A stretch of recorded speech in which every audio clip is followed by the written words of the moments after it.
Hello and a very warm welcome to another video from Auto Night. If you saw my earlier video, Meet the Jeep, you may remember that I spoke about the number of fluids that these cars have that must be changed at intervals.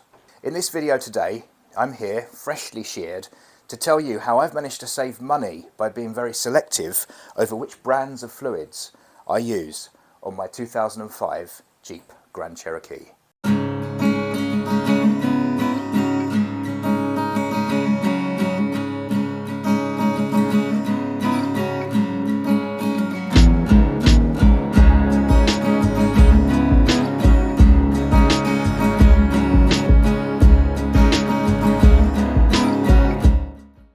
Well, I've just got back from a nice day in the country with my Jeep.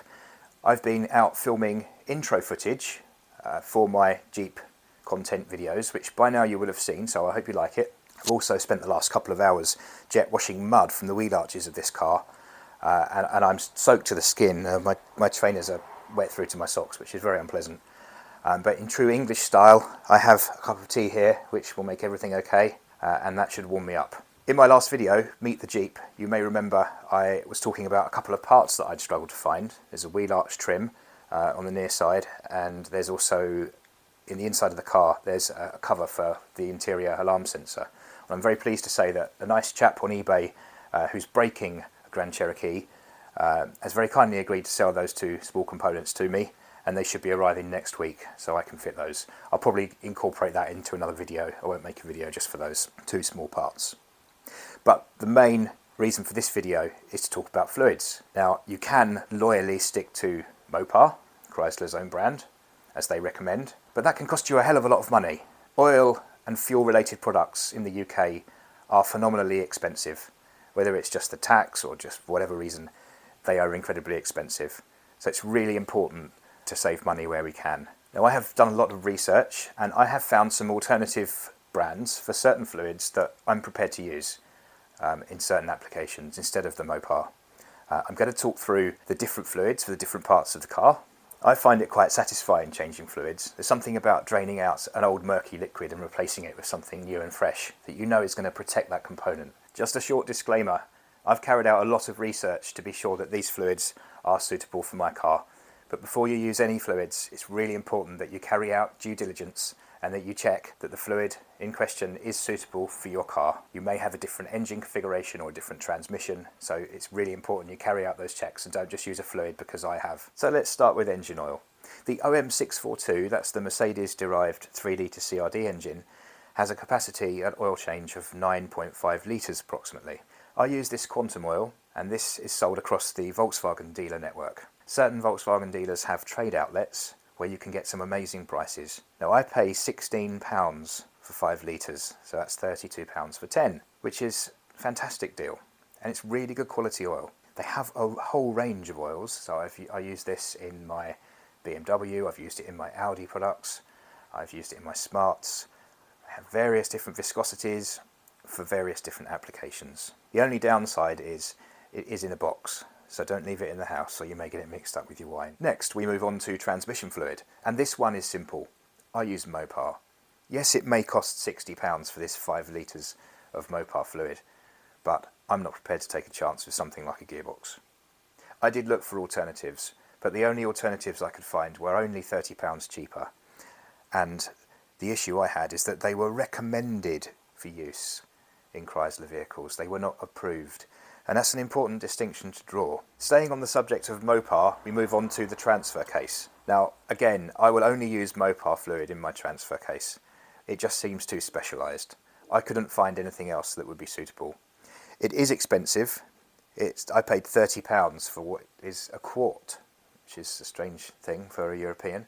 But apparently that's 946 millilitres, so it's almost a litre. I was only supposed to need 2 of these to replenish my fluid in my transfer case, but I actually needed a third one because I just needed a tiny bit more, which was a bit annoying. So that's £90 just to change the transfer fluid. Yes, it's expensive, but at least I have the reassurance of knowing it's got the right fluid in there. Now, this is gear oil, and in this instance I was prepared to use something other than Mopar. Smith & Allen are a company in the UK who blend their own lubricants on site. This comes complete with the limited slip gear lubricant, and for 5 litres cost me £39.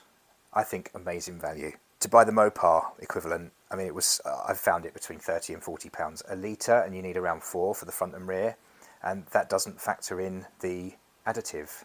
And I found that is £30 to £40 again just for a tube of that.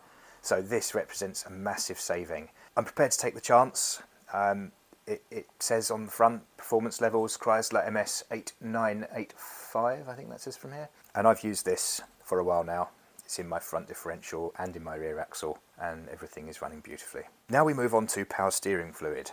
The Mopar power steering fluid for these cars is phenomenally expensive. Some Jeeps do use ATF plus 4 as power steering fluid, but not this particular model. It has to have this unique power steering fluid, which I could only find at £60 a litre.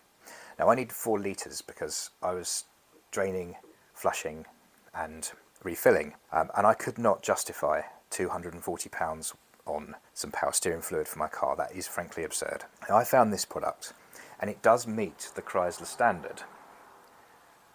And if you see here, yeah, you can see the standards here. I'm just moving this close to the camera.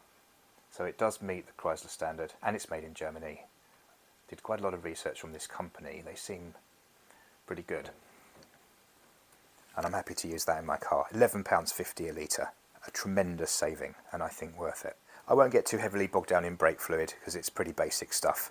I was quite surprised to see in the manual though that the requirement for this car was .3. I haven't seen that since the 1980s. It's quite laughable. So obviously I don't think you can even get that anymore here. So .4 is the standard, and .4 supersedes .3, and it's fine to use this. I think I pay about £10 for this, and I usually use 2 litres when I do a brake fluid change, and obviously I used my J-scan to activate the ABS unit to get the muck and old fluid out of the ABS pump, so the whole system was replenished, and the change in the brake pedal feel was tremendous. It's really sharp now. Coming soon, there'll be some more videos on this Jeep Grand Cherokee, and I'll also be introducing you to my BMW 325i, which is an E92. It's a great car. Hope you've enjoyed the video. Thank you very much for watching. Thank you and goodbye.